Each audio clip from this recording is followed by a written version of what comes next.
Elena Carter chose Millridge because small towns ask few questions. Perfect for a woman with scars she couldn't hide and secrets she couldn't tell. The diner job was meant to be forgettable, just like her. Instead, she became the favorite target of local veterans who mocked her damaged face and arms, their cruelty sharpened by boredom. "What's the matter, Scarface? Cat got your tongue?" They laughed, never noticing how she assessed exits or held kitchen knives with military precision. Only Sergeant Dean Wallace watched with growing suspicion, especially when her sleeve rode up revealing a tattoo no civilian should have. The mark of Ghost Company, an elite unit officially declared dead after a classified mission gone wrong. As recognition dawned in his eyes, Elena knew her carefully constructed disappearance was unraveling. The past she'd buried in desert sand had followed her to this small southern town, and the people who had laughed at her scars had no idea they were poking at a predator, not prey. Just before we get back to it, I'd love to know where you're watching from today. And if you're enjoying these stories, make sure you're subscribed. The morning sun hadn't fully risen when Elena Carter stepped off the Greyhound bus. A quiet breeze drifted through the small southern town of Millridge, rustling the American flags that adorned almost every storefront. Elena adjusted the sleeve of her jacket, tugging it down over her right arm as she picked up her single duffel bag. She'd chosen this town for a reason. Small enough to disappear in, but large enough that newcomers weren't an oddity. The military base 30 miles south meant veterans were common, and people didn't ask too many questions. At least that's what she'd hoped. The Help Wanted sign in the window of Old Glory Diner had been there for 3 weeks. Raymond Blackwell, the owner, had interviewed 7 people and hired none. His standards were high: punctuality, respect, hard work, values he'd carried from his years as a Marine. When Elena walked in, her posture straight as a flagpole, eyes forward, he noticed something immediately. "Military?" he asked, looking up from her application. Elena hesitated. "Yes, sir." "What branch?" Another pause. "Army." Raymond nodded slowly, studying her face. There was something in her eyes, a distance, a guardedness he recognized. He'd seen it in the mirror for years after he came home. "You start tomorrow. 6 a.m. sharp." The Old Glory wasn't fancy. Red vinyl booths, cream-colored walls adorned with military memorabilia, and a jukebox that played mostly country and classic rock. The regulars were a mix of townspeople and veterans, the latter group claiming the corner booth every morning like it was territory to be defended.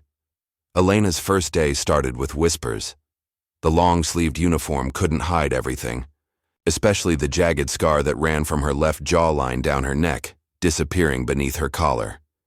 When she reached for coffee mugs, a faded tattoo peeked out from beneath her sleeve.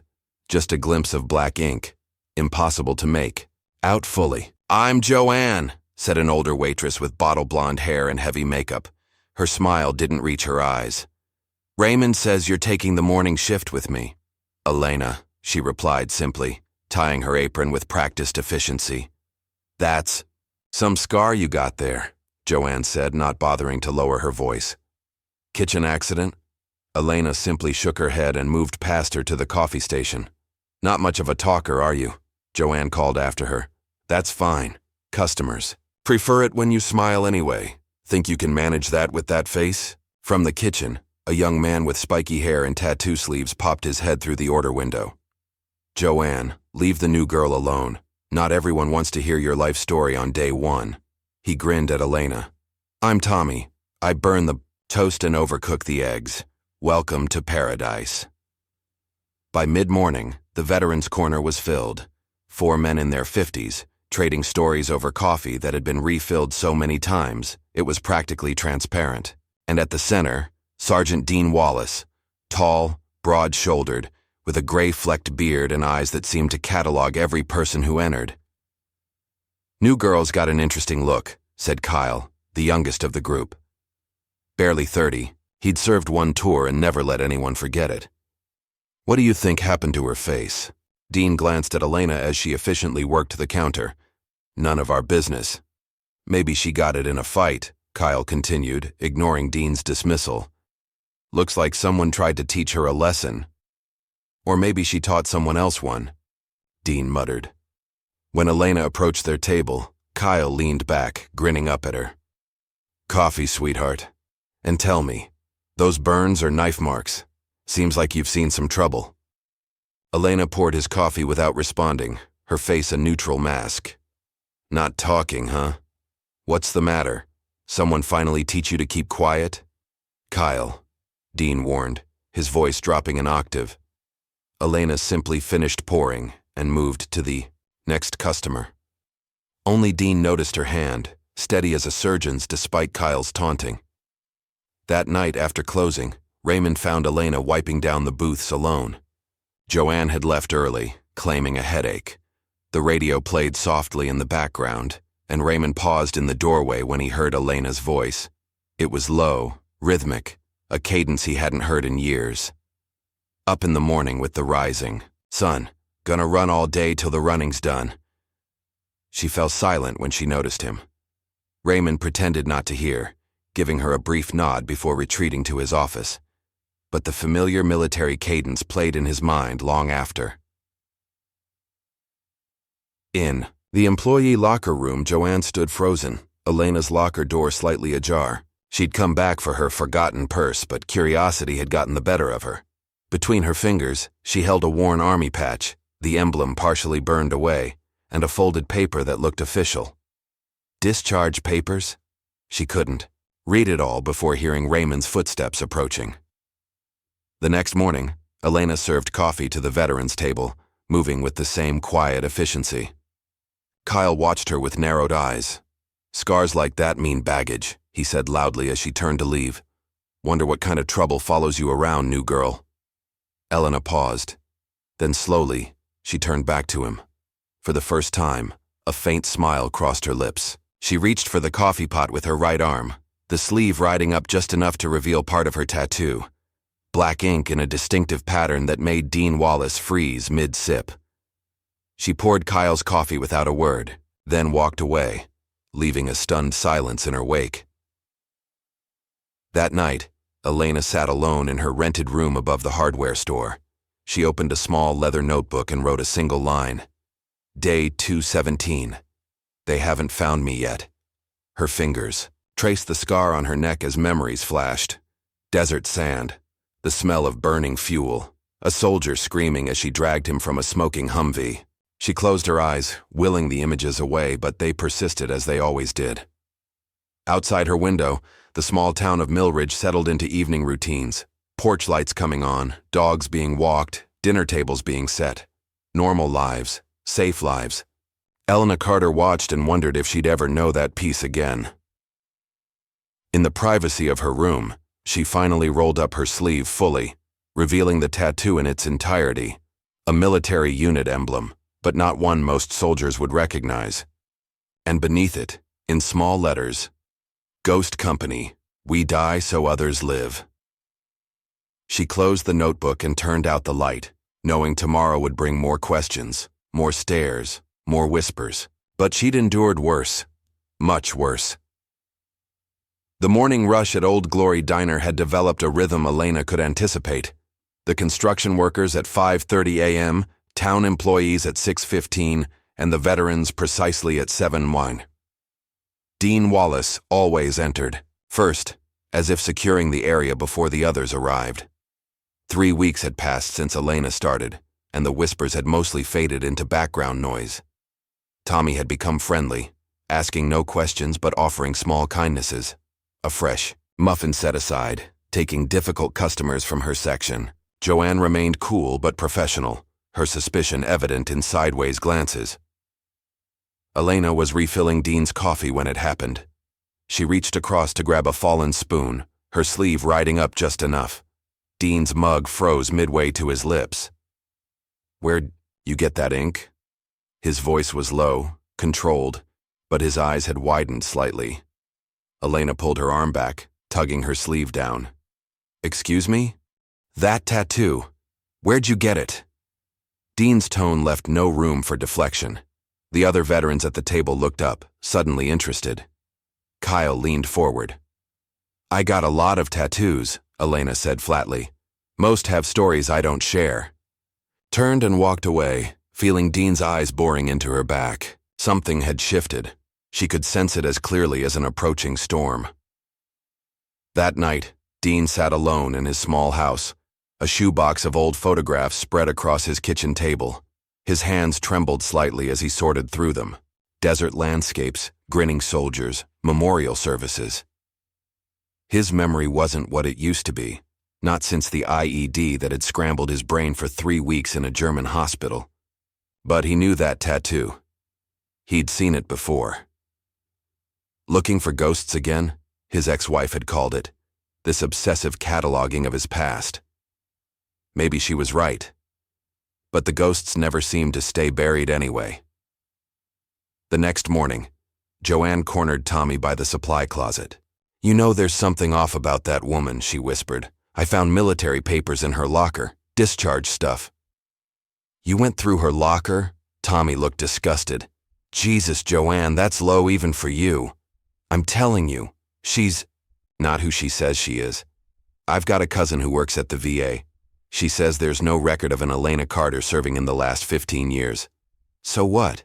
Maybe she used a different name. Maybe she likes her privacy. Leave her alone." But Joanne wasn't finished. By lunchtime, she'd mentioned her discovery to 3 regular customers, and Kyle, who took the information with a gleeful interest that made Tommy uneasy. "Stolen valor," Kyle announced loudly when Elena approached his table that afternoon. "You know what that is, sweetheart? When someone pretends to be military, wears the uniform or the ink they didn't earn." Elena set down his burger without comment. "Makes me sick," Kyle continued.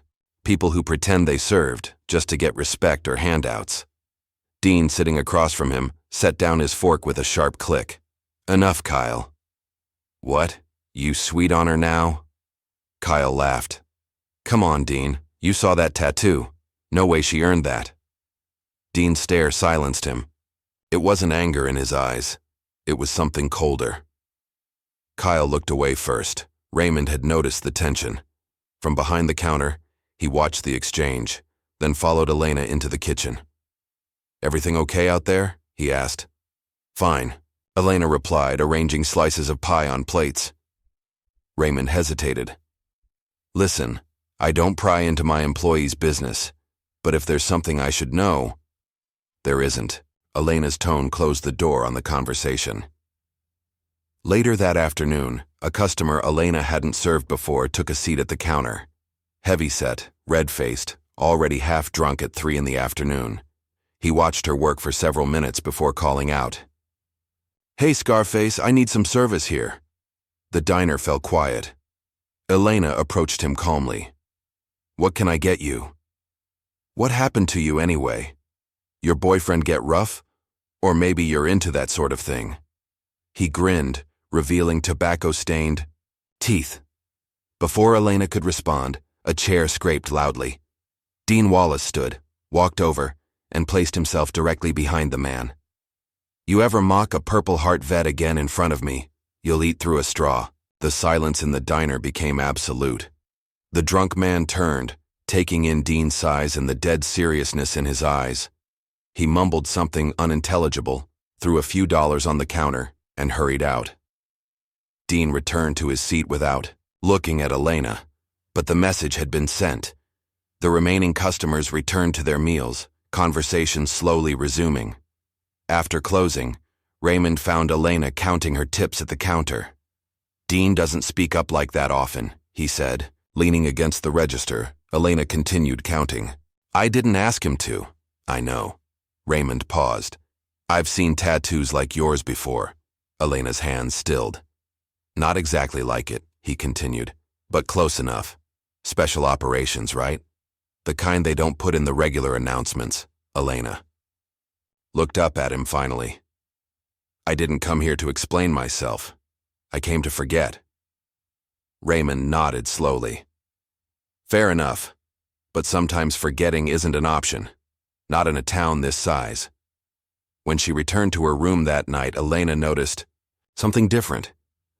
The window she always left cracked exactly 1 inch was fully closed. Someone had been there. She did a quick sweep, nothing obviously missing, but her notebook had been moved slightly from where she'd left it. In the bathroom, she stripped off her uniform and examined her scars in the mirror. The jagged line down her neck, the burns across her right shoulder and back, the small circular marks that peppered her left side. 15 years of service written in scar tissue. She rolled up her sleeve to check the tattoo, the emblem that had caught Dean's attention. A stylized falcon with a lightning bolt surrounding a code that meant nothing to most people. GC 703. Ghost Company, 7th Squad, 3rd Platoon, a unit that officially had never existed. They weren't supposed to know, she whispered to her reflection. 2 days later, Dean was waiting for Elena when she arrived for her shift. He sat in his usual booth, but hours earlier than normal, a manila folder on the table before him. "I need 5 minutes," he said, as she tied her apron. Elena glanced at the empty diner, then at the clock. Raymond wouldn't arrive for another 30 minutes. She slid into the booth across from Dean. "I was Gulf War," Dean said without preamble. "Before that, special operations training at Fort Bragg. Never deployed with any special units, though." Elena said nothing. "But I had friends who did. One in particular, Mike Lawson. You know that name?" A flicker of something crossed Elena's face. Dean opened the folder and slid a photograph across the table. 8 soldiers in desert camo, faces streaked with dust and sweat, arms around each other's shoulders. In the center, a younger Elena, hair regulation short, face unscarred, eyes alive with something that had since dimmed. "I found this in Mike's things after he died," Dean said quietly. "No names written on it. No unit designation. But that tattoo?" He pointed to the visible mark on one soldier's arm. "That's the same one you have. And the thing is, I've asked around. Nobody's heard of any unit with that emblem." Elena stared at the photograph for a long moment. Her finger traced the edge but didn't touch the image itself. "What do you want, Sergeant Wallace?" "The truth," he replied simply. "Who are you really? And why are you hiding in a diner in the middle of nowhere?" Elena slid the photograph back to him. "Some missions don't leave paperwork," she said softly. "But they leave scars. That's all you need to know." She stood to leave, but Dean wasn't finished. "There are people in this town who respect what veterans have done, and there are people like Kyle who just like having something to hold over others. If you're hiding something that puts a target on your back, I deserve to know." "Why?" Elena asked. "Because you appointed yourself my protector?" "Because whatever you're running from might not stay buried," Dean replied. "And I don't want civilians caught in the crossfire." The words hung between them, an acknowledgement of a danger neither was willing to fully name. Raymond arrived early that morning to find Elena and Dean sitting in silence, the photograph between them. He recognized the tension immediately, the kind that came before decisions that couldn't be unmade. As he moved toward them, Elena stood abruptly. "My shift starts now," she said, walking past Raymond without meeting his eyes. Dean gathered the photograph back into his folder. When Raymond raised an eyebrow in question, Dean shook his head slightly. Some conversations weren't meant to be shared. The morning progressed normally, but beneath the routine, currents were shifting. Joanne watched Elena with renewed suspicion. Tommy noticed Dean watching Elena with something like concern. And Kyle, always looking for weakness, sensed opportunity. In the employee locker room, Elena found her locker open again, nothing missing, but the message clear. Her privacy was an illusion here. She changed quickly, then removed her notebook from its hiding place behind the loose baseboard. The photo she kept inside was singed around the edges, the same group from Dean's photograph, but with one face scratched out violently. On the back, a date, March 17th, 2009. The day everything changed. That evening, as Elena walked home, she noticed a black sedan parked across from her building. Not local plates, windows tinted too dark to see inside. She altered her route, doubling back through an alley before approaching from the rear of the building. In her room, she lifted the loose floorboard beneath her bed and removed a small metal box. Inside, a Beretta M9, 3 clips of ammunition, a satellite phone, and a passport with a different name. She checked each item methodically, then replaced everything except the gun, which she slid beneath her pillow. Sleep came in fragments that night, broken by dreams of desert heat and the sound of gunfire. In one dream, she was dragging a wounded soldier through sand that turned to quicksand, pulling them both down. In another, she stood before a military tribunal, her uniform stripped of insignia, voices accusing her of betrayal. She woke at dawn, the scar on her neck burning as it sometimes did when rain was coming. But the sky outside was clear, promising another scorching southern day. The kind of heat that reminded her too much of places she'd tried to forget. At the diner, a note waited beneath the register. Raymond's handwriting, brief and to the point. Office, before opening. She found him sorting receipts, reading glasses perched on his nose. He looked up as she entered, gesturing to the chair across from his desk. "I've been trying to find you," he said without preamble. "Online, military, records. Nothing comes up under Elena Carter." She remained silent. "But I remembered something last night. A mission in 2007, northern Iraq. My unit was pinned down for 3 days. Extraction seemed impossible until a team showed up. No markings, no clear chain of command. Led by a black woman sergeant who moved like she'd been born in combat. Different name than yours, but the same eyes. Elena's expression didn't change, but something in her posture shifted. The slightest tensing. "I'm not asking for confirmation," Raymond continued. "Just wanted you to know, whatever you're running from, whatever you did or didn't do, you've got a place here, for as long as you need it." For the first time since her arrival, Elena's guard lowered slightly. "Thank you," she said quietly. As she turned to leave, Raymond added, "And Elena, the veterans in this town, they notice things civilians don't. Sooner or later they'll figure it out too." "I know," she replied. "That's what I'm afraid of." Raymond Blackwell couldn't sleep. The ceiling fan in his bedroom spun lazily overhead, doing little to dispel the summer heat or the memories that kept him awake. He'd been trying for weeks to place Elena's face, and tonight it had finally clicked. Baghdad, 2007. His platoon had been separated from their convoy during a sandstorm, then ambushed. 3 days pinned down in an abandoned school, supplies dwindling, 2 men critically wounded. When extraction seemed impossible, they appeared, a small unit without standard insignia, moving with precision through enemy territory. And leading them, a young black sergeant, her voice steady as gunfire erupted around them. "Hold position! We're getting you out!" She dragged 2 of his men through 50 yards of open ground under heavy fire. When a building collapsed, cutting off their escape route, she'd found another way, navigating through the burning city like she'd memorized every alley. Raymond had tried to thank her afterward, to get her name for his report. She'd simply shaken her head. "We weren't here, Marine. You extracted yourselves." He'd checked records later, tried to find any mention of the unit. Nothing. As if they'd been ghosts. Now, 13 years later, that same woman was serving coffee in his diner. Different name, her face marked by new scars, but the same steady gaze, the same precise movements. Raymond knew what it meant when soldiers disappeared from records. Nothing good.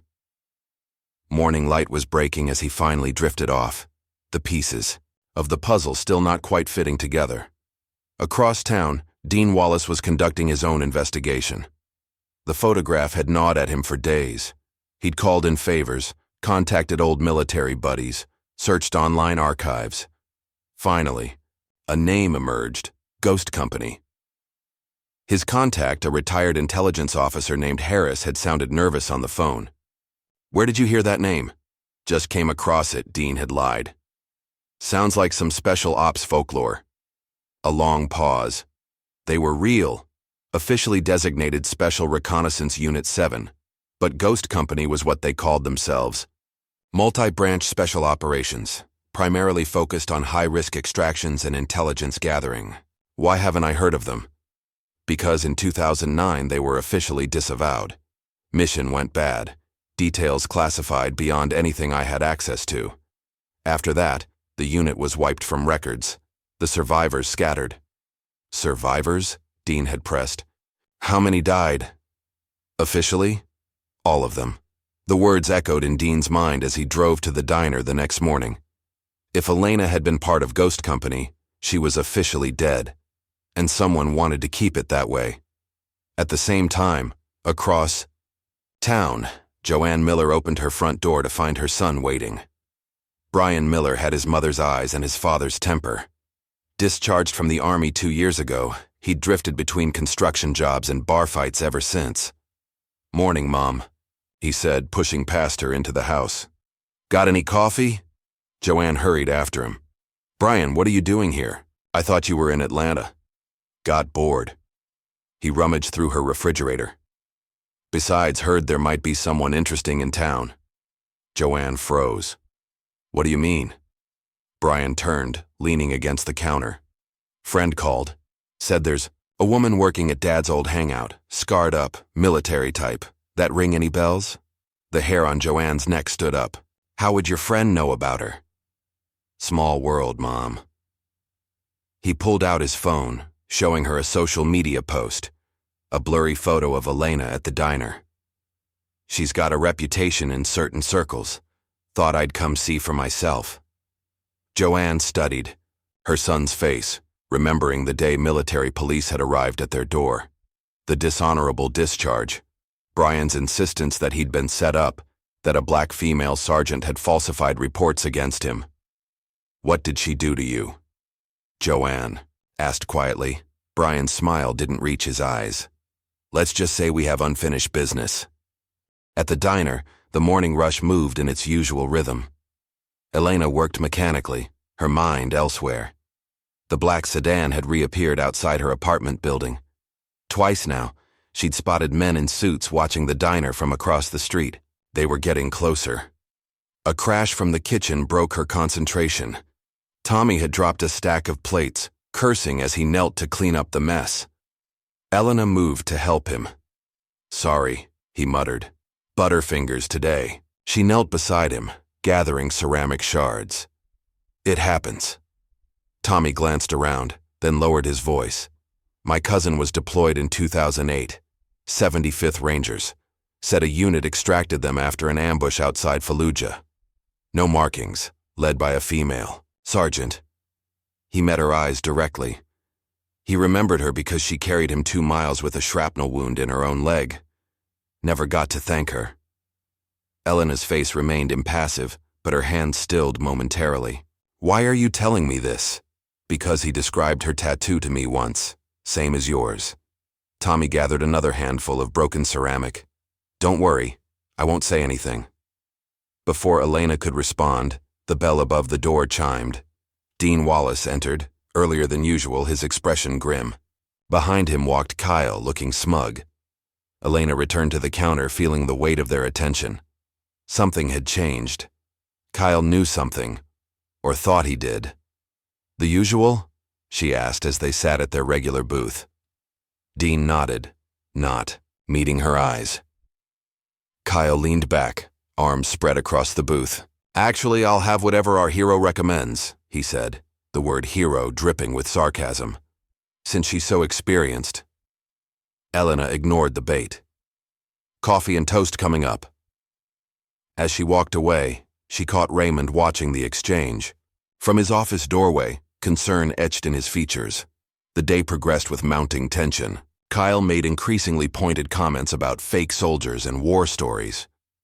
Dean remained unusually quiet, as if wrestling with a decision. By afternoon, Elena knew something was coming. The air in the diner felt charged, like the moments before a firefight. After the lunch rush, she stepped outside for air. The alley behind the diner was quiet, shaded from the harsh summer sun.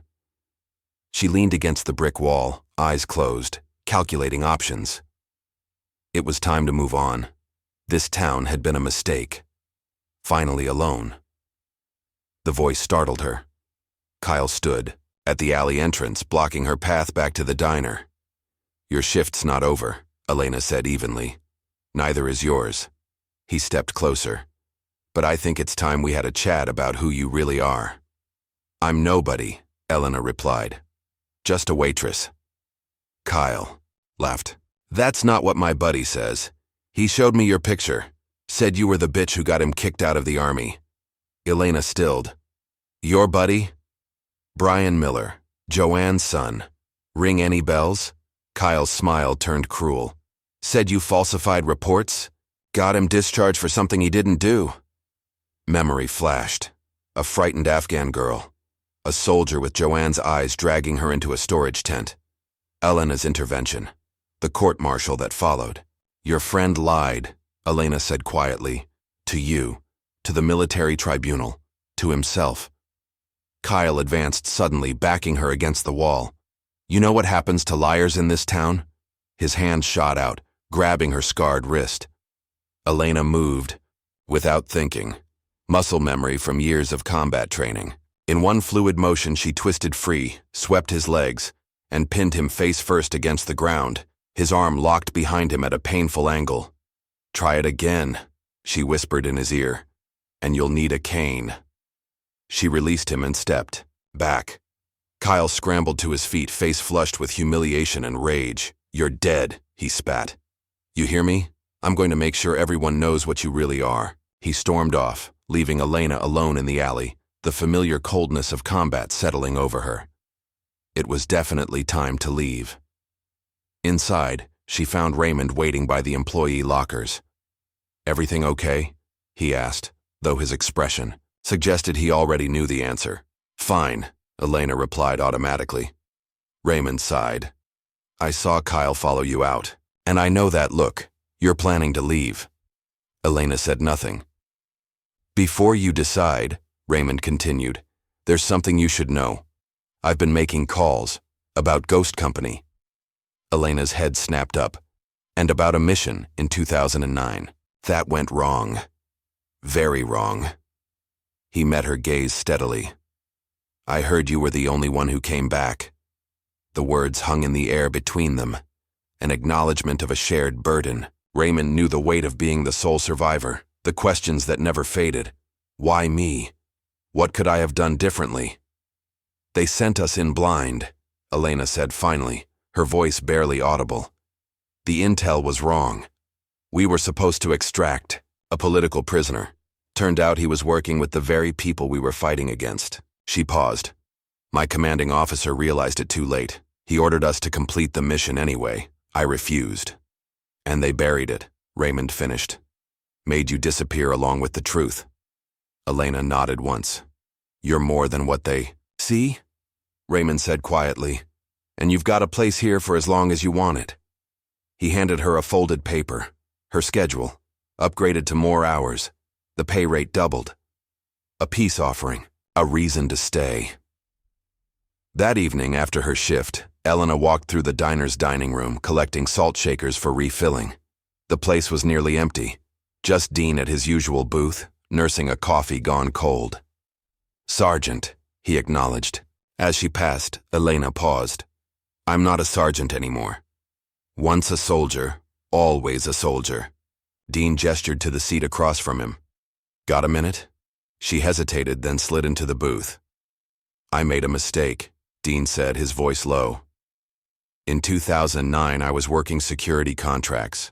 Private sector, but still connected. I heard chatter about a mission, Ghost Company being sent into a trap. Elena's expression hardened. What are you saying? I knew the commanding officer who authorized that mission, Colonel Barrett. We'd served together years before. Dean's hands trembled slightly. He asked for my assessment of the intel. I saw the red flags, but I kept quiet. Didn't want to contradict a superior officer. The revelation hit Elena like physical pain. You knew? Not everything. Not enough to stop it. But enough that I should have spoken up. Dean met her gaze, the weight of 13 years of guilt evident in his eyes. I've lived with that decision every day since. Elena fought the urge to walk away, or worse, the faces of her fallen teammates flashed through her mind. Friends, family, all gone because of faulty intel that someone could have questioned. Why tell me this now? She managed finally. Because Barrett's looking for you, Dean said, and he's getting close. As if on cue, the bell above the door chimed. A well-dressed man entered, mid-50s, military posture, eyes that missed nothing. Colonel James Barrett had arrived. Elena felt time slow, the way it did in combat. Barrett hadn't changed much, a little grayer at the temples, a few more lines around his eyes, but the same calculating expression. He scanned the diner, his gaze stopping when it reached Elena. A thin smile spread across his face. "Sergeant Carter," he said, using her real name for the first time since she'd arrived in Millridge. "Or is it Bennett now? Or Williams? You've used so many names, it's hard to keep track." Dean stood, positioning himself between them. "James." Barrett's eyebrows rose slightly. "Dean Wallace. Small world. I wasn't aware you two were acquainted." "What do you want?" Elena asked, remaining seated, forcing calm into her voice. "Just a conversation." Barrett approached, uninvited. "About unfinished business."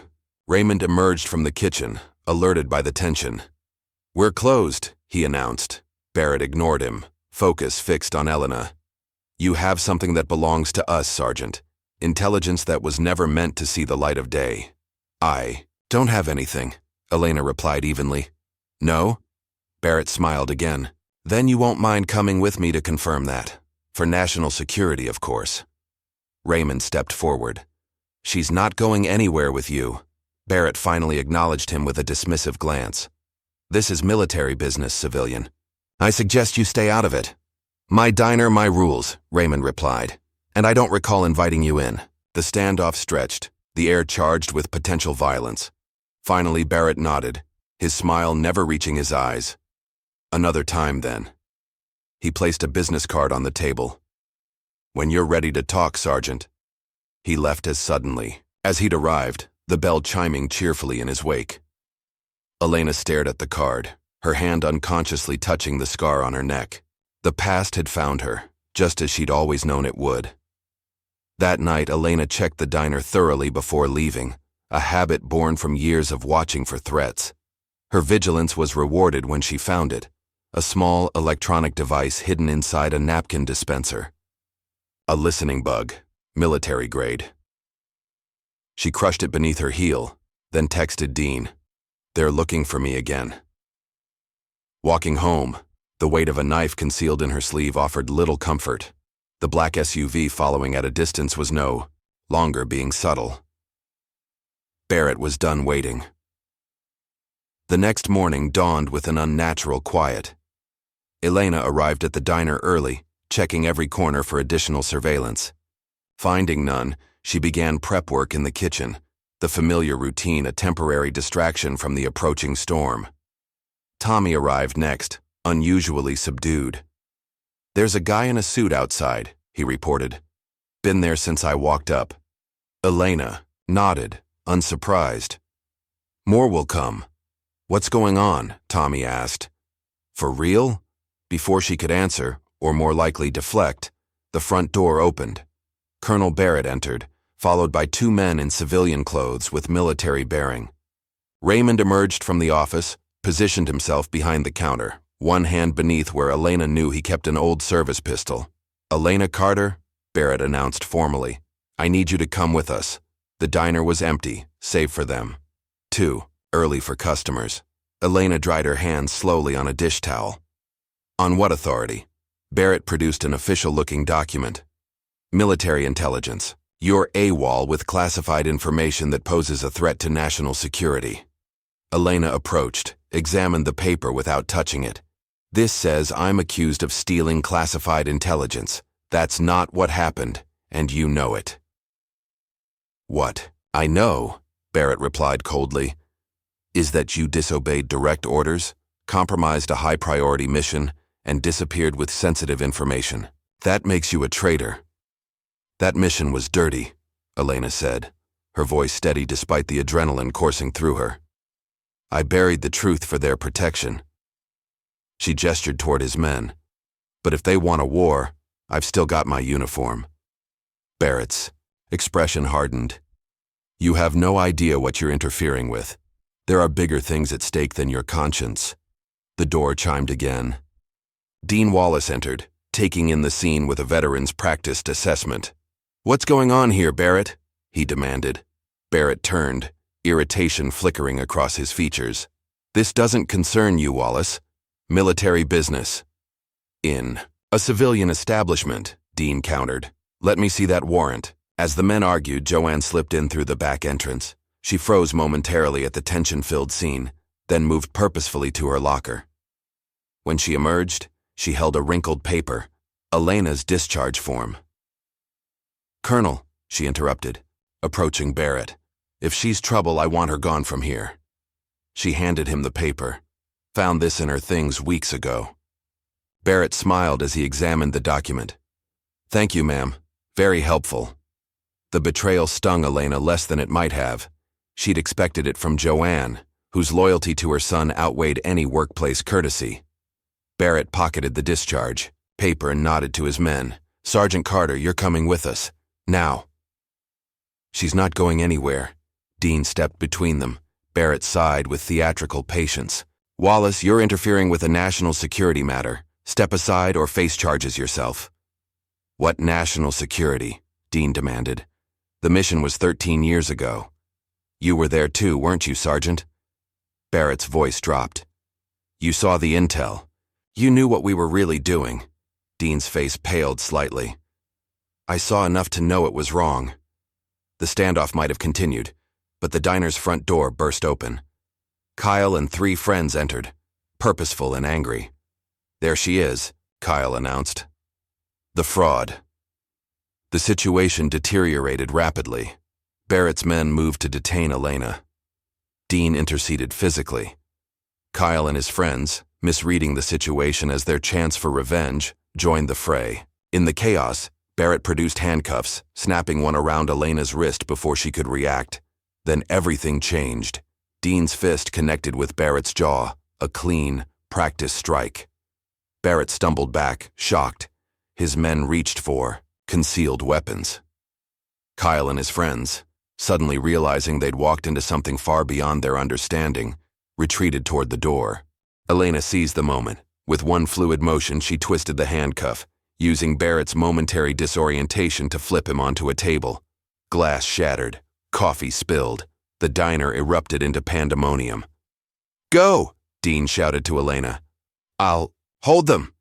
Raymond appeared from behind the counter, his old service pistol now visible. "Back door. My truck keys are on the hook." Elena hesitated only briefly before moving. Years of training took over. Assess, decide, act. She grabbed Raymond's keys and bolted through the kitchen, past a wide-eyed Tommy. Behind her, she heard Dean confronting Barrett. "You want to detain someone? Start with me. I've got 13 years of testimony about your operation waiting for a hearing." Outside, Raymond's truck started on the first try. Elena pulled away, just as Barrett's men emerged from the diner, in the rearview mirror. She saw Dean being roughly restrained, still shouting as they forced him into a black SUV. He had sacrificed himself to give her time, a debt she couldn't repay with flight. The town of Millridge blurred past as Elena drove, her mind racing through options. Running would only delay the inevitable. Barrett would find her again, and next time, he'd be less inclined toward conversation. She needed leverage, the kind that could stop men like Barrett permanently. 20 minutes outside town, Elena pulled onto a logging road that wound up into the forested hills. Raymond had mentioned an old ranger cabin he maintained, a weekend getaway, rarely used. If his directions were accurate, it would provide temporary shelter. The cabin was small but solid, hidden among pine trees on a ridge overlooking the valley. Elena secured the perimeter by habit, checking sight lines and possible approaches. Inside, she found basic supplies, canned food, bottled water, a first aid kit. Enough to last a few days. From the cabin's porch, she could see Millridge in the distance, small, vulnerable, full of people who had nothing to do with her war, but would be caught in the crossfire if Barrett decided to escalate. Night fell. Elena sat in darkness, weighing options. Barrett wanted something specific, not just her silence, but information he believed she possessed. The truth about that final mission was more dangerous than she'd realized. A memory surfaced. Major Riva Hale, her commanding officer, passing her a small drive moments before the ambush. "If anything happens to me, make sure this gets out." Elena had never viewed the drive's contents. After escaping the ambush, she'd hidden it, unwilling to risk exposing information that had already cost lives. Now, it might be the only thing keeping her alive. As midnight approached, Elena made her decision. From her pocket, she removed a small emergency flare, standard military issue, compact and powerful. She stepped onto the porch and fired it into the night sky. The red light arced high above the trees, burning bright against the darkness. 3 minutes. Nothing happened. Then, faintly at first, came the sound of movement in the forest below, someone approaching with the careful precision of military training. Elena readied herself, hand on the knife at her belt. Friend or foe, she would be prepared. A voice called from the darkness. Female, authoritative, achingly familiar. "Ghost, too. Is that really you?" Elena's breath caught. A figure emerged from the tree line, a black woman in her 50s, lean and weathered, moving with the fluid grace of a lifetime soldier despite the cane in her right hand. Major Riva Hale, presumed dead for 13 years. "They buried us in silence," Riva said, approaching the cabin. "But we weren't done talking." Elena descended the porch steps slowly, disbelief warring with a sudden fierce hope. "They told me everyone died," she said. "The entire unit." Riva's smile was grim. "They never found all of us." The two women stood facing each other in the moonlight, survivors of a war most people never knew existed, carrying truths that powerful men had tried to bury. Ghosts returned to haunt those who had condemned them to death. Behind them, the lights of Millridge twinkled in the valley. Somewhere in that town, Barrett was planning his next move. Dean was possibly in custody. Raymond and Tommy were caught. In the middle of a conflict not of their making, the past had arrived, demanding its due, and this time, Elena wouldn't face it alone. The night air carried a chill despite the summer season, as if the mountains themselves recognized the gravity of the reunion taking place. Elena and Riva stood facing each other, 13 years of separation hanging between them like a physical presence. "I looked for you," Elena said finally. "For months after, there was nothing. No records, no graves, no answers." Riva leaned on her cane, her expression softening slightly. "That was the point. After you escaped, Barrett declared the entire operation classified. Ghost Company never existed. Those who died had their records altered. Training accidents, peacetime casualties. And you? Officially died of injuries sustained in a helicopter crash." Riva's smile was bitter. "Unofficially, I was given a choice: permanent silence or permanent disappearance." Elena processed this, remembering the chaos of that final day, the ambush, the firefight, the desperate evacuation. She'd been separated from her unit, forced to find her own way out. By the time she'd reached safety, Ghost Company had been erased from existence. "You could have contacted me," she said, unable to keep the accusation from her voice. "And risk them finding you too?" Riva shook her head. "I made the call to protect whoever survived. Staying hidden was safest. Until now." "They already found me," Elena said. "They'll find you too." Riva's expression hardened. "Then we better make sure we're ready when they do." Inside the cabin, they spoke in hushed tones, comparing fragments of intelligence gathered over years in hiding. Riva had been watching Barrett from the shadows, collecting evidence of an operation that went far beyond a single botched mission. "It was never about extracting a political prisoner," Riva explained, spreading hand-drawn maps across the cabin's small table. "That was the cover. The real mission was to secure weapons being sold to insurgents." "By who?" Elena asked, though she already suspected the answer. "By us."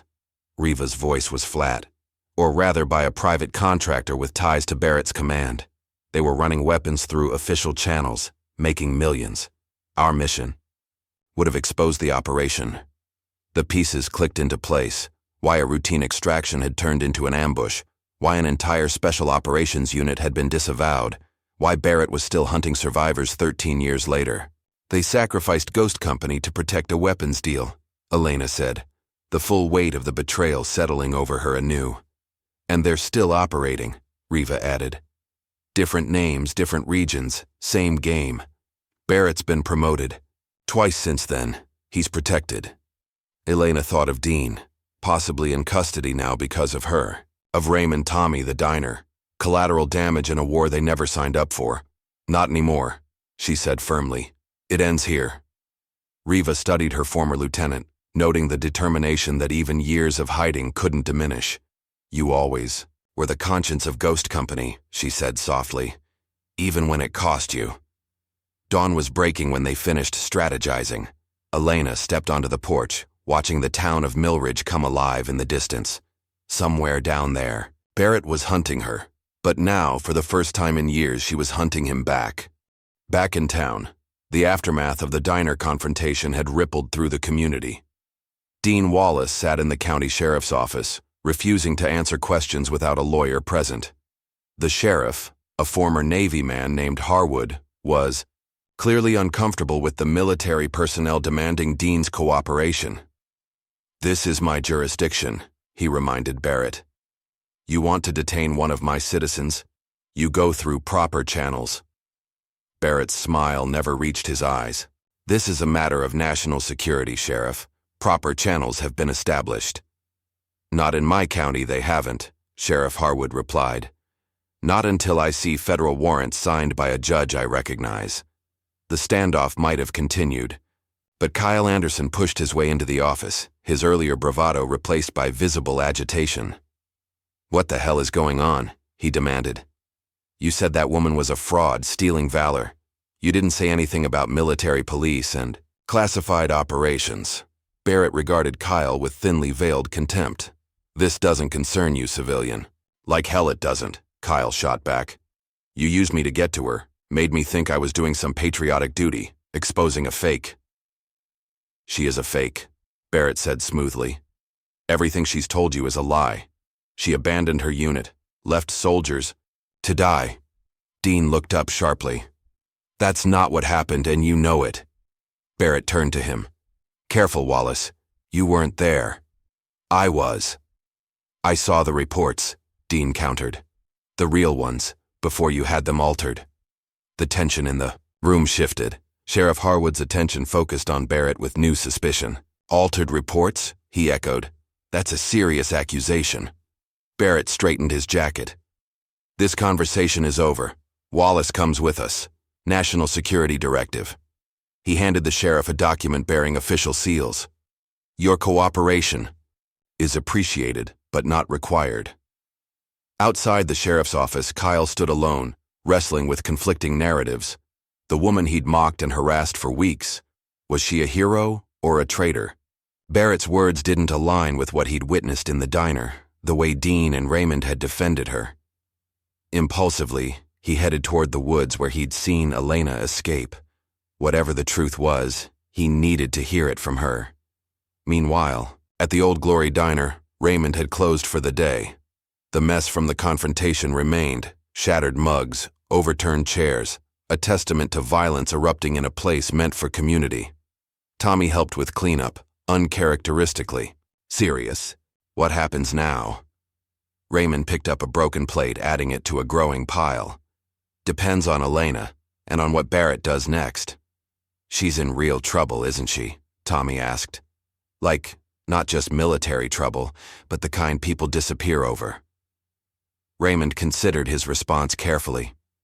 "In my experience, when powerful men go to these lengths to bury something, it's because the truth would cost them everything."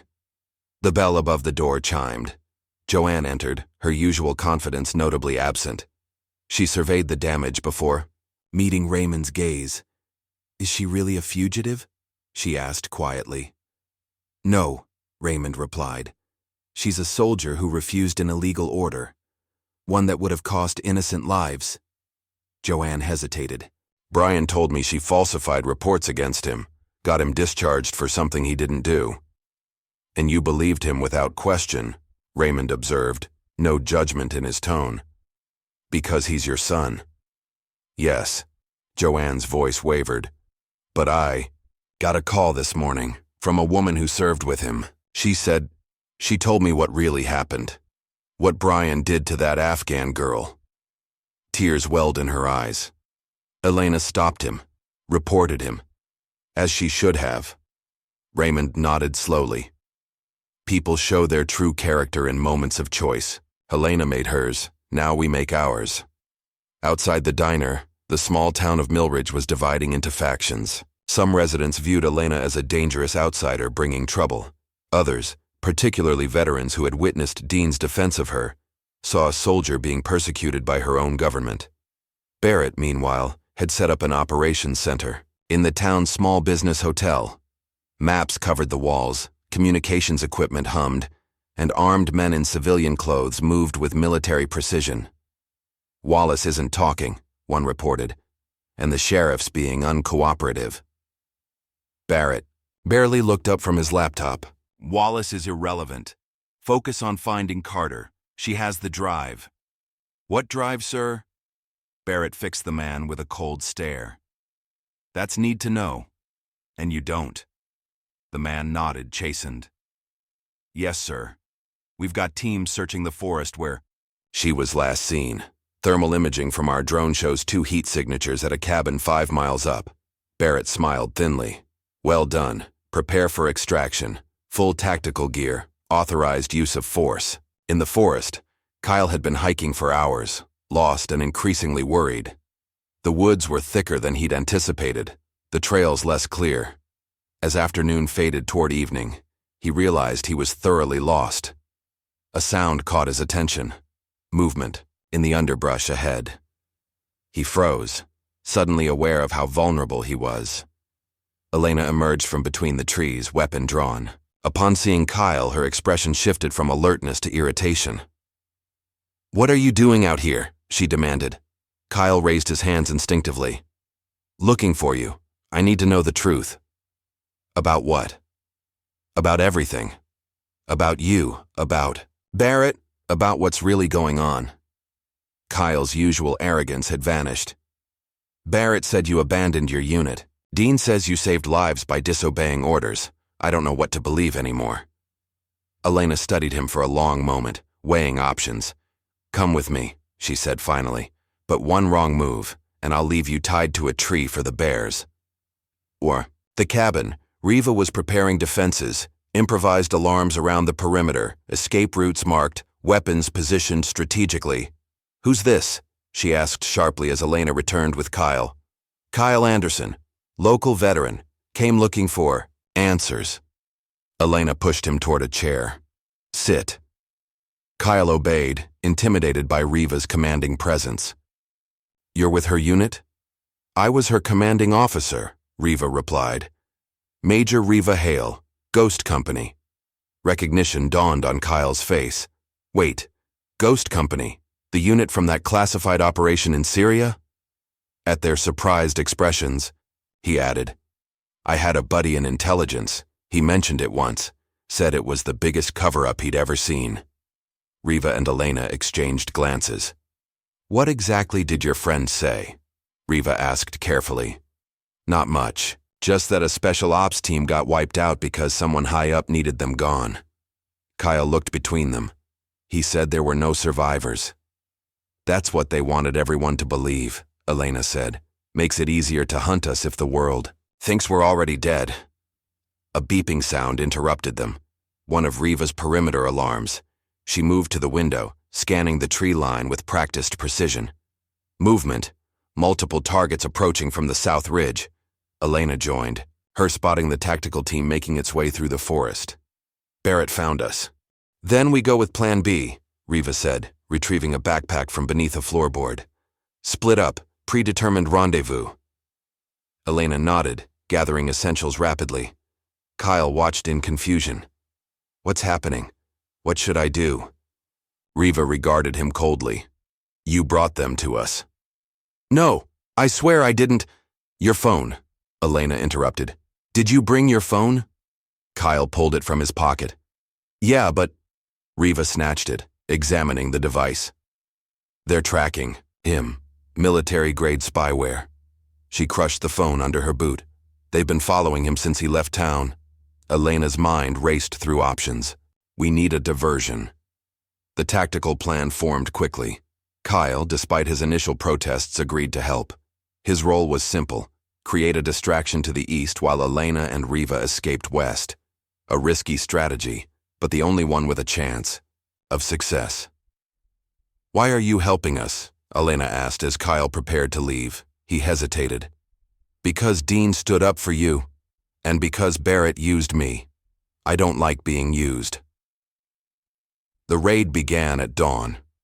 Barrett's team approached from multiple angles, employing standard military tactics against what they assumed were two isolated targets. They weren't prepared for the countermeasures: smoke bombs, improvised from cabin supplies, obscured sightlines. Tripwires triggered falling branches and brush piles. The forest itself became a weapon in the hands of soldiers trained to use any environment to their advantage. Kyle played his part perfectly, creating enough noise to draw half the team eastward. In the confusion, Elena and Riva slipped away to the west, moving swiftly despite Riva's limp. 2 miles from the cabin, they separated. Riva heading toward a predetermined safe house, Elena circling back toward town. They had agreed the time for hiding was over. Barrett needed to be exposed, and for that, they needed allies. Elena moved through the forest with practiced stealth, avoiding patrols and staying off main trails. She was nearly at the forest's edge when gunfire erupted. In the distance, sharp cracks followed by shouting. She froze, listening intently.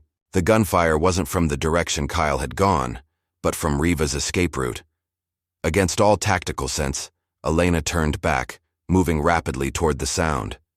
The terrain was rough, slowing her progress. By the time she reached the clearing, where the confrontation had occurred, it was over. Blood marked the dirt. Shell casings glinted in the morning sun, and Riva lay against a fallen log, her hand pressed to her abdomen, crimson spreading between her fingers. "Told you not to come back," Riva said through gritted teeth as Elena knelt beside her. "Shut up and let me see." Elena examined the wound. Clean through and through, serious but not immediately fatal if treated. She began applying pressure using supplies from her pack. "Barrett's men?" she asked. Riva nodded. 2-man scout team. They're down, but more will come. Elena worked quickly, bandaging the wound as best she could. "Can you move?" "Not fast enough." Riva grabbed Elena's wrist with surprising strength. "Leave me. Complete the mission." "Not happening." "That's an order, Lieutenant." Elena met her gaze steadily. "With all due respect, Major, I don't take orders from ghosts." With effort, she helped Riva to her feet, supporting her weight. They moved slowly, every step clearly painful for the older woman. After 100 yards, Riva stumbled, nearly falling. "Stop," she gasped. "This isn't working." She reached into her jacket, removing a small metal case. Inside was a USB drive, weathered but intact. "The original mission files," Riva explained. "Everything, the weapons deals, the money trail, the names. I've been adding to it for years." She pressed it into Elena's hand.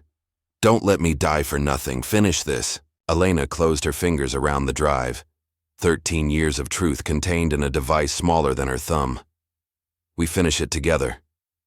Always the optimist. Riva's smile was strained. "Now go. That's the last order I'll ever give you." Elena hesitated, torn between loyalty and duty. Then, from the distance came voices. Barrett's men closing in. "I'll come back for you," she promised, helping Riva into a hidden position beneath thick underbrush. "You better," Riva replied. "I've got 13 years of complaints about your insubordination saved up." Elena moved away with a final glance back, the drive secure in her pocket. Whatever happened next, the truth would not stay buried. The morning. Sun cast long shadows across Millridge's main street as Elena made her way back into town. She had abandoned stealth for speed, knowing Barrett's focus would be on the forest rather than the town itself. Her first priority was finding Dean.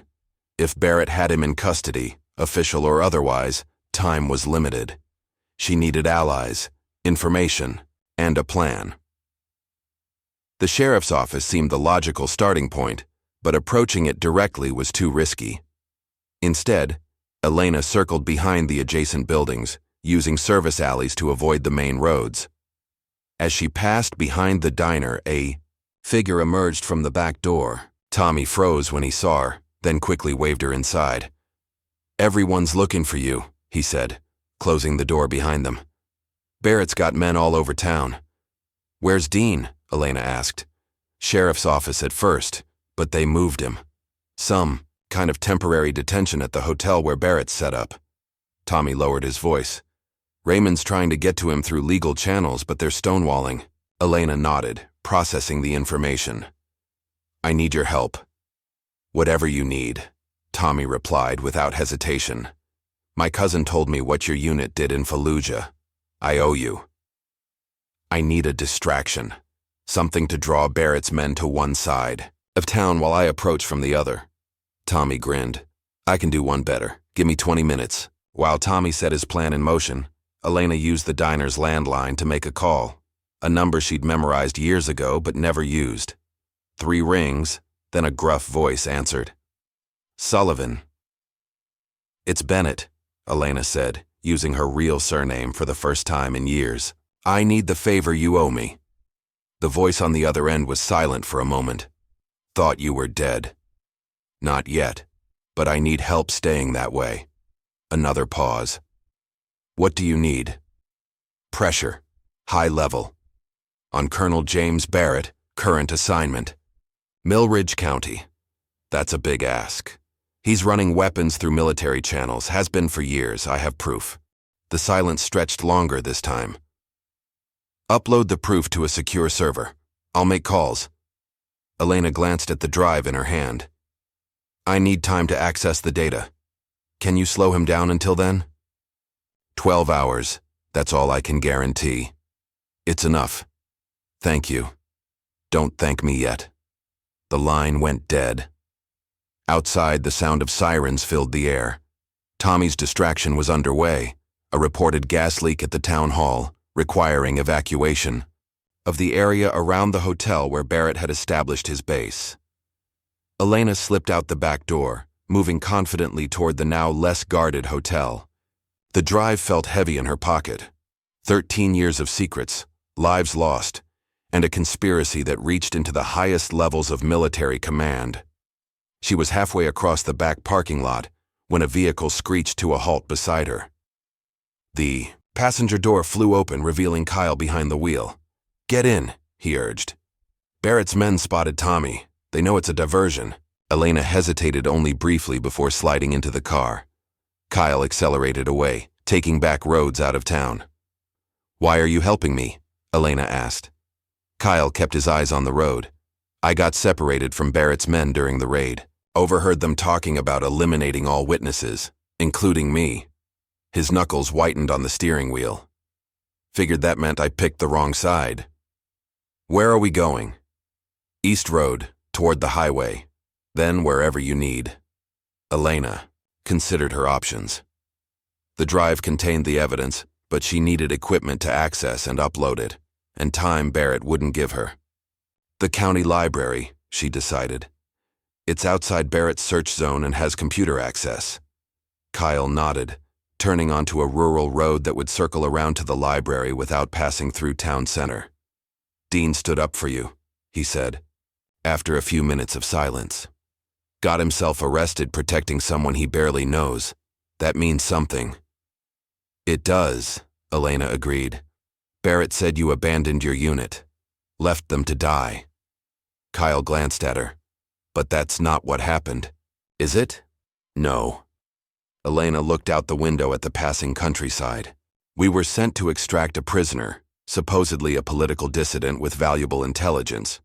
When we arrived, we discovered he was actually a war criminal, helping supply weapons to insurgents, the same weapons that were killing American soldiers."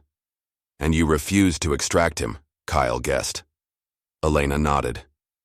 "My commanding officer ordered us to complete the mission anyway. I refused. In the argument that followed, we were ambushed. Most of my unit died covering our retreat. Kyle absorbed this in silence, finally understanding the weight she carried. So what's on the drive? Evidence that Barrett and others were selling weapons through back channels. Our mission would have exposed the operation, so they set us up to fail. When some of us survived anyway, they erased all record of our existence.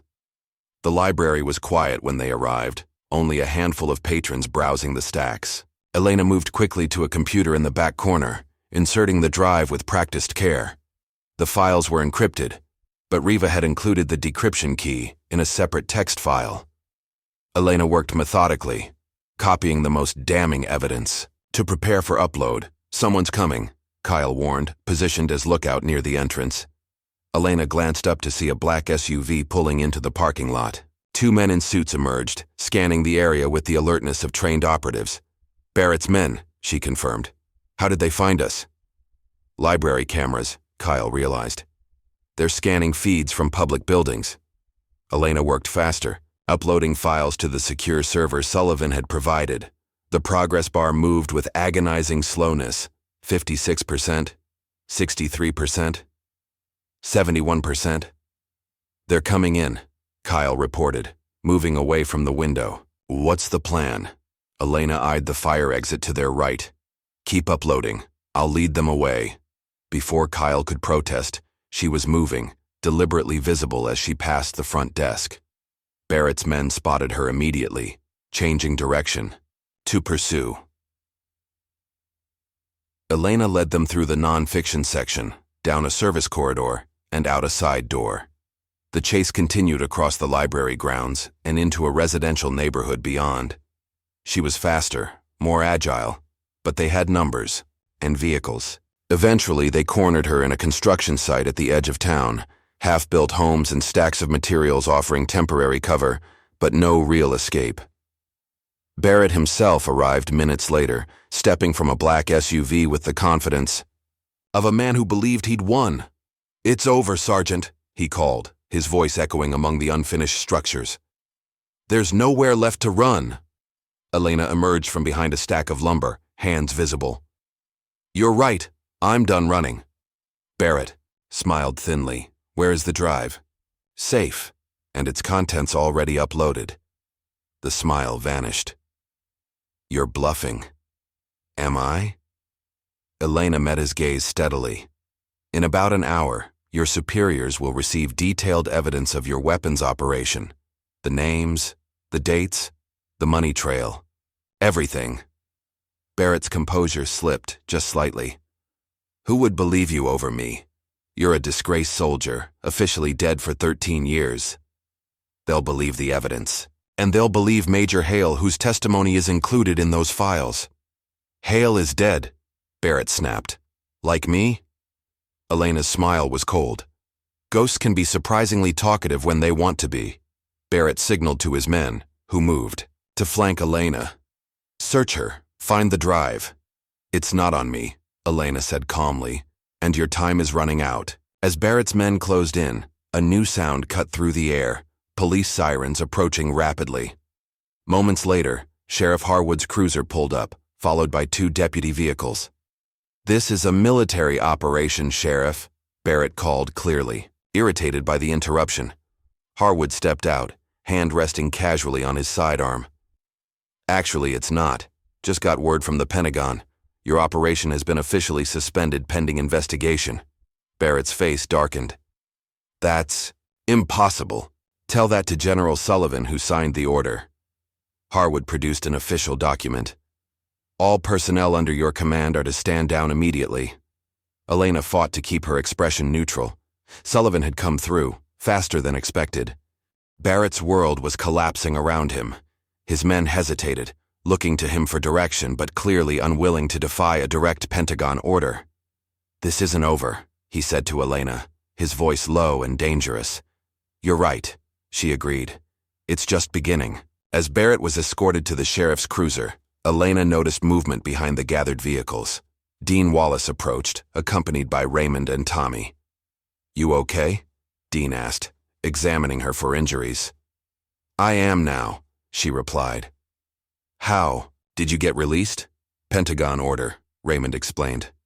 Same one that suspended Barrett's operation. Whatever you did, it worked, Tommy grinned. The whole town's talking. Half of them think you're a hero. The other half think you're a spy. Either way, it's good for business. Elena managed a tired smile. Speaking of business, I think I missed my shift. Consider it a paid vacation, Raymond said dryly. Though you might want to find a new career. Waitressing seems to attract trouble for you. As they walked toward Raymond's truck, Elena felt the weight of 13 years beginning to lift. Barrett was in custody. The truth was coming to light. For the first time since Ghost Company fell, justice seemed possible. But one task remained, unfinished. I need to go back to the forest, she told Dean. Riva's still out there, wounded. Dean nodded immediately. I'll drive. Raymond, can you handle things here? Go, Raymond urged. Bring her home. The forest was quiet as Elena led Dean to where she'd left Riva. The underbrush showed signs of movement. Riva had dragged herself deeper into cover, leaving a faint trail only Elena could recognize. They found her semi-conscious, her bandages soaked through but still alive. Her eyes focused on Elena with effort. Took you long enough, she murmured. Traffic was hell, Elena replied, the familiar banter a relief after hours of tension. Barrett's in custody. The files are uploaded. It's over. It's never over, Riva said weakly. But it's a start. As Dean helped Elena carry Riva back to the vehicle, the setting sun painted the forest in gold and shadow. In town, lights were coming on, life continuing despite the day's drama. Elena looked back once at the wilderness that had sheltered them. For 13 years she had lived as a ghost, haunting the edges of a world that had declared her dead. Now, step by painful step, she was walking back into the light. And she wasn't walking alone. 3 weeks after Barrett's arrest, the bell above the Old Glory Diner's door chimed. Conversation stilled as Elena Carter walked in, dressed not in her waitress uniform but in jeans and a simple black t-shirt. Her scars were visible, as was the tattoo on her arm, no longer hidden beneath long sleeves. Silence hung for a moment before Tommy broke it with a whoop from the kitchen. Look who's back from the dead! The tension dissolved. Several patrons stood, offering nods of respect or quiet words of welcome. Elena moved through the diner with the same quiet dignity she'd always shown, but there was something different. Now, a weight lifted, a shadow dispelled. Joanne stood behind the counter, her usual confidence replaced by uncertainty. When Elena approached, she straightened, meeting her gaze directly. If you still want the job, Joanne said, holding out a fresh apron. Raymond says your position is open. Elena accepted the apron, the simple gesture bridging a gulf between them. Thank you. Joanne nodded once, eyes bright with unshed tears, then busied herself with the coffee machine. No further words were needed. The apron said everything. Raymond emerged from his office, his usually stern expression softening at the sight of Elena back in his diner. Wasn't sure you'd come back, he said quietly. Neither was I, Elena admitted. But I've been running for 13 years. Gets exhausting after a while. Raymond led her to a quiet booth in the corner, away from curious ears. How's Riva? Stable.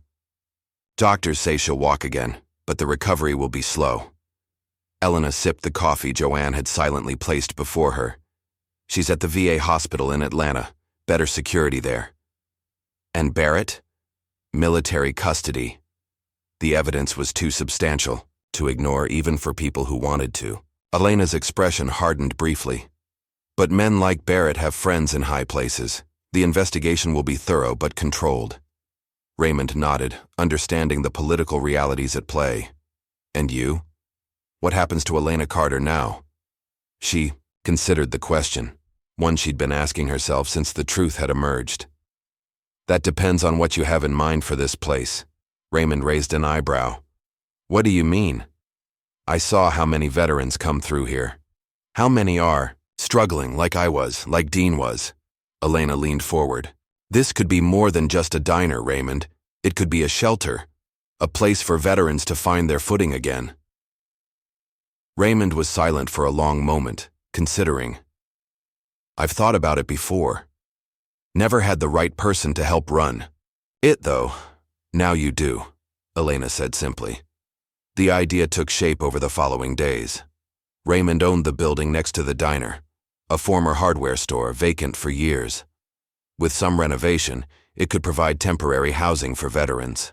In transition, the diner would offer employment opportunities, and Elena's military connections could help navigate the labyrinth of VA benefits and services. Word spread quickly through the town. Some residents donated furniture, tools, or time. Others kept their distance, still uncertain about the woman who had brought military conflict to their quiet community. One afternoon, as Elena was measuring spaces in the future shelter, a hesitant knock came at the door. Kyle Anderson stood outside, hands shoved in his pockets, expression somewhere between embarrassment and determination. "Heard you might need help with construction," he said when Elena opened the door. She studied him for a moment. "We could use an extra pair of hands." Kyle nodded, stepping inside. "I wanted to say," he began, then stopped, struggling with the words. "What I said to you when you first came here, about your scars, it was wrong." "Yes, it was," Elena agreed, offering neither absolution nor condemnation. "I wrote this," Kyle continued, pulling a folded paper from his pocket. "It's not much, just an apology. A real one." Elena accepted the letter without reading it. "What changed your mind about me?" Kyle considered the question. "When Barrett's men were willing to kill me just for being in the way. And when you risked everything to expose the truth." He shrugged. "Made me think about what courage actually looks like." Elena nodded, recognizing the genuine change in the man who had once mocked her. "There's a stack of drywall that needs hanging in the back room. Think you can handle that?" "Yes, ma'am," Kyle replied, the address no longer sarcastic but respectful. As Kyle went to work, Elena returned to the diner where Dean Wallace sat nursing a cup of coffee.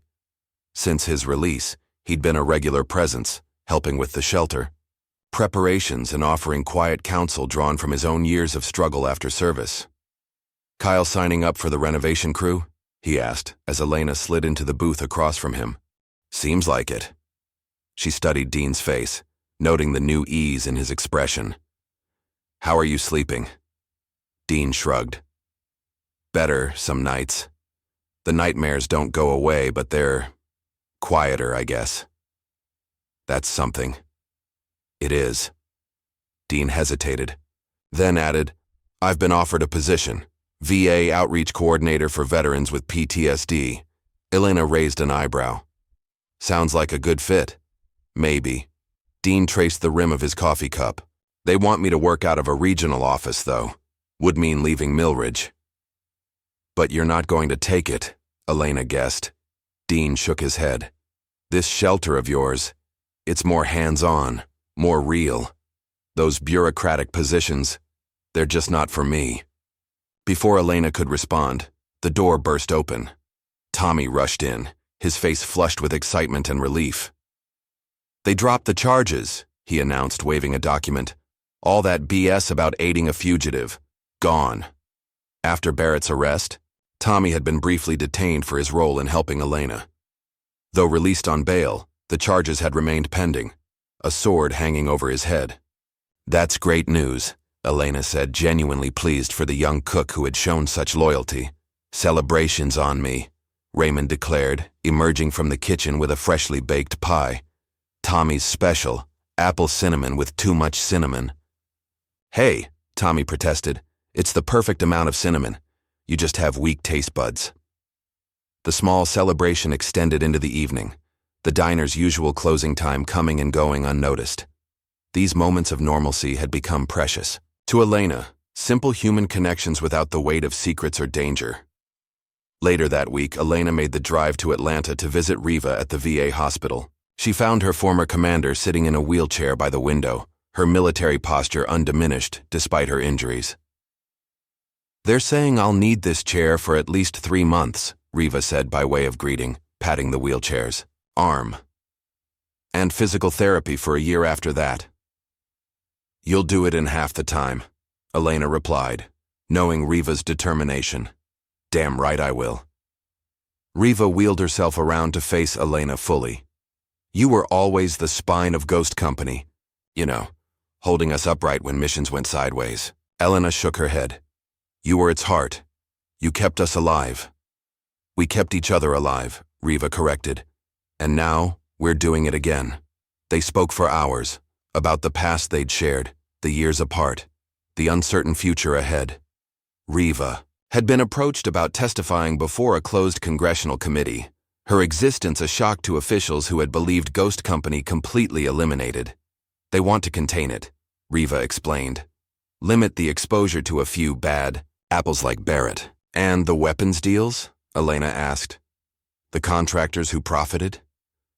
Some will face consequences, others will be protected. Politics, Riva said, her disgust evident. But at least the truth is known. That's more than we had a month ago. It was time to leave, Elena hesitated in the doorway. I'm writing a book, she admitted, about Ghost Company, about what really happened. Riva's expression was unreadable. They won't like that. I know. They'll try to stop you. Claim national security concerns. I know that too. Riva studied her former lieutenant for a long moment, then nodded once. Make sure you spell my name right. Back in Millridge, the renovation of the shelter was progressing rapidly. What had begun as Raymond's project had become a community effort. Veterans from neighboring towns arrived to help, drawn by word of mouth and a growing sense of purpose. One evening, as Elena supervised the installation of new plumbing, a local tattoo artist named Sarah approached her. I heard about what you're doing here, she said. I'd like to offer free cover-up work for vets with scars they want to transform, and discounts on military tribute pieces. Elena considered the offer. That's generous.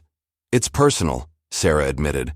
My brother came back from Afghanistan, with burns on 60% of his body. A tattoo artist in Phoenix helped him reclaim how he saw himself. The conversation stayed with Elena. That night, she examined her own scars in the mirror of her apartment, no longer hiding from them, but not yet fully at peace with their presence either. The next day, she visited Sarah's small tattoo studio on the edge of town. 2 hours later, she emerged with a new addition to her skin, a rising phoenix inked beside her Ghost Company emblem, its wings wrapping around a coffee mug in a subtle nod to the diner that had become her unlikely sanctuary. Tommy noticed it immediately when she returned to the old glory. That better be decaf, he joked, pointing to the mug in the design. Caffeine makes phoenixes jittery. Elena allowed herself a rare laugh, the sound surprising both of them. The shelter opened 3 months after Barrett's arrest. They called it Second Watch, a military reference to taking over guard duty, providing relief to those who had stood vigil through the darkest hours. On opening day, 6 veterans moved into the newly renovated spaces. Among them was a young woman with burn scars across her face, recently discharged from the Marines after an IED in Syria. She kept to herself, avoiding eye contact, shoulders hunched against expected judgment. A mirror image of Elena when she'd first arrived in Millridge. That evening, as Elena showed her to her room, the young Marine finally spoke. Did it get easier? She asked quietly. Having people stare at you? Elena considered the question seriously. Not easier, but different. The scars stop being the first thing you think about when you look in the mirror, the young woman nodded, absorbing this. I used to be pretty. You still are, Elena replied, just with a more interesting story written on your skin. Over the following months, Second Watch grew, as did its reputation. Veterans from across the state sought it out, some staying briefly, others becoming part of the extended family that formed around the shelter and diner. When the local Veterans Affairs office asked Elena to speak at a town hall meeting, she initially refused. Public speaking had never been her strength, and her instinct to avoid attention remained strong. Dean convinced her otherwise. They need to hear from someone who's walked through the fire, he argued. Not some bureaucrat.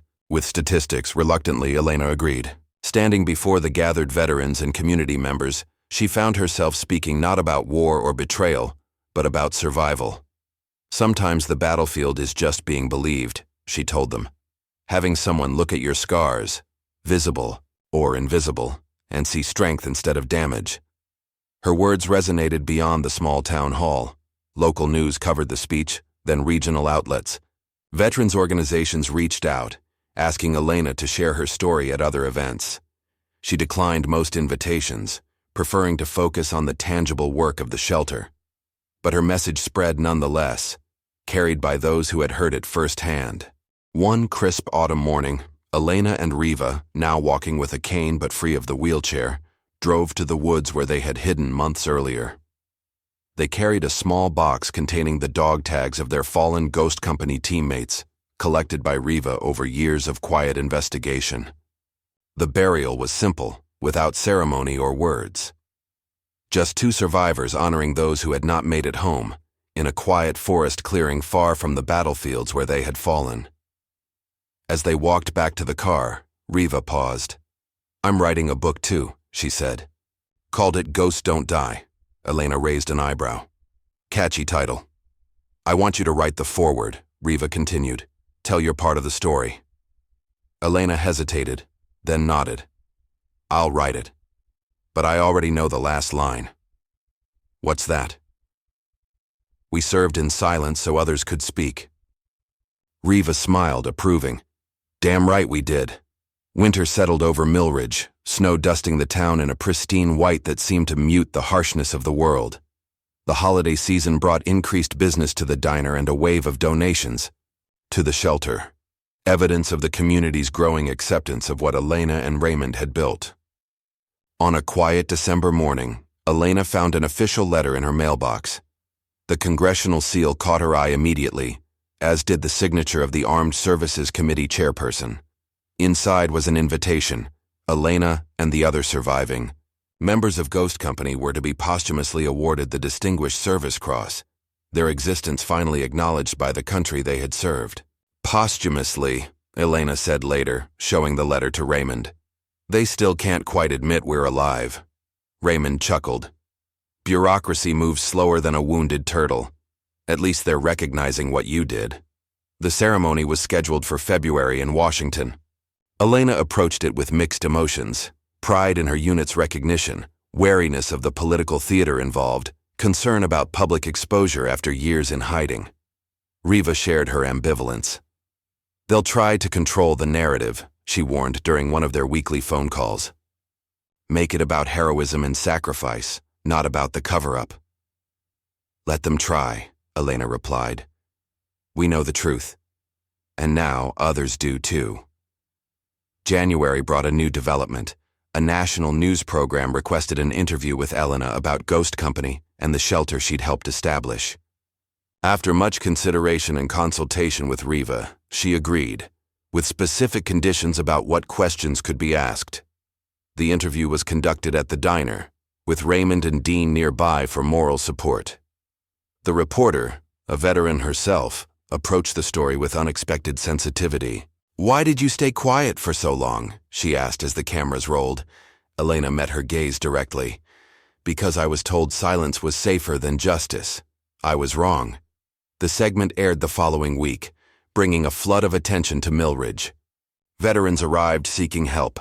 Donations poured in. Media requests multiplied, most of which Elena declined. But most significantly, other survivors came forward, not from Ghost Company, but from similar units that had been disavowed or written out of official records. Men and women who had served in shadows, their sacrifices unacknowledged, found in Elena's story the courage to tell their own.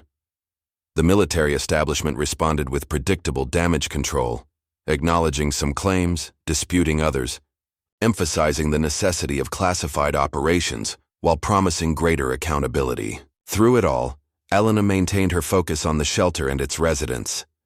The public attention would fade, she knew, but the need would remain. In February, a local museum approached her about creating a small exhibit honoring Ghost Company. Initially reluctant, Elena eventually agreed after consulting with Riva and the families of their fallen teammates. "It should be their story, not just ours," she insisted, "the ones who didn't come back." The exhibit opened in March, a simple but powerful collection of photographs, letters, and personal effects. Elena curated it herself, ensuring accuracy and dignity in how her unit was portrayed. Barrett's trial proceeded through military courts, largely hidden from public view. Elena testified once, facing her former adversary across a sterile courtroom. His power diminished, his uniform stripped of insignia. Barrett seemed smaller somehow, just a man whose ambition had cost lives. His conviction brought not triumph, but a quiet sense of completion. Some debts could never be fully repaid. Some wounds never fully healed, but the scales of justice had finally acknowledged the weight of his crimes. Spring brought new growth to Millridge and to the shelter. What had begun as temporary housing evolved into a comprehensive support system, job training, counseling, peer mentorship, all designed to help veterans transition back into civilian life. One sunny afternoon, Elena was handling the lunch rush at the diner when a young girl entered with her mother. The child, perhaps 10 years old, had a prominent burn mark covering one side of her face. She stared at Elena with frank curiosity. "I like your tattoo," the girl said when Elena brought their order. "Mine's ugly, though." She gestured to her scarred cheek. Elena set down her tray and knelt to the girl's eye level. "Can I tell you something about scars?" The girl nodded. "Scars just mean you lived through fire," Elena said gently. "They're proof you're stronger than whatever tried to hurt you." The girl considered this, then smiled, a real smile that transformed her face. "Like a superhero origin story?" "Exactly like that," Elena agreed. That evening, the diner hosted its first Veterans Voice Night, an open mic event where former service members could share stories, poetry, or music. The idea had come from Dean, who recognized the healing power of giving voice to experiences often kept silent. The turnout exceeded expectations. Veterans from Millridge and surrounding communities filled the booths and counter seats. Some shared combat experiences, others spoke of the challenges of coming home. Tears were shed, laughter erupted, and in the spaces between words, a community strengthened its bonds. Joanne surprised everyone by speaking about her son Brian. Not to defend his actions, but to acknowledge the complex reality of a family torn between love and accountability. "He made choices I can't excuse," she said, her voice steady despite the emotion behind it. "But he's still my son, and I'm learning that supporting him doesn't mean denying what he did wrong." Her raw honesty earned respectful nods from many, veterans present, who understood too well the ripple effects of trauma through families and communities. Summer arrived with an unexpected letter. A group of female cadets from the nearby military academy requested to meet Elena. Intrigued, she agreed to a visit at the diner. 6 young women arrived in civilian clothes, but with unmistakable military bearing. Their leader, a serious-faced cadet named Williams, explained their interest. "They added Ghost Company to the tactical operations curriculum," she said, "but the official version still downplays your role as a female commanding officer." She glanced at Riva, who had joined them for the meeting. "We wanted to hear the real story." For the next 2 hours, Elena and Riva shared their experiences, the challenges they'd faced not just in combat, but in a system still adjusting to women in leadership roles. The cadets listened intently, asking thoughtful questions about tactical decisions, leadership philosophy, and resilience. As they prepared to leave, William stood at attention. "Permission to speak freely, ma'am?" Riva smiled slightly. "Granted. You changed things for us," William said simply. "Made the path a little wider." The cadets offered a crisp salute, not required in civilian clothes, but given freely as a gesture of respect. Elena and Riva returned it automatically, muscle memory from years of service. That evening, as the sun set over Millridge, Elena stepped outside the diner for a moment of quiet reflection. A year had passed since her arrival, a year of revelation, confrontation, and finally, rebuilding. The town had changed. She had changed. The scars remained, both physical and emotional, but they no longer defined her story. As she watched, the group of cadets walked past on the opposite sidewalk. Seeing Elena, they paused, then offered another salute before continuing on their way. Elena returned the gesture, a small smile crossing her face. The simple respect in their eyes contained no pity, no morbid curiosity about her scars, no judgment of her past, only recognition of a soldier who had walked the difficult path before them. She thought of the frightened waitress who had arrived in this town a year ago, hiding her scars and her truth. That woman had been a ghost, caught between worlds, belonging nowhere. The ghost was gone now. In her place stood a warrior, scarred, but whole. Her tattoo symbols not of pain but of survival. Her legacy not what had been taken from her, but what she had built from the ruins. Elena Carter stepped back into the warmth of the diner, leaving the door open behind her to welcome whoever might come next. What price would you pay for the truth when even your own country wants you silenced? Leave a comment below sharing your thoughts, and if this story of courage and redemption touched you, make sure to like, subscribe, and hit that notification bell for more powerful tales of heroes who fight their battles both on and off the battlefield.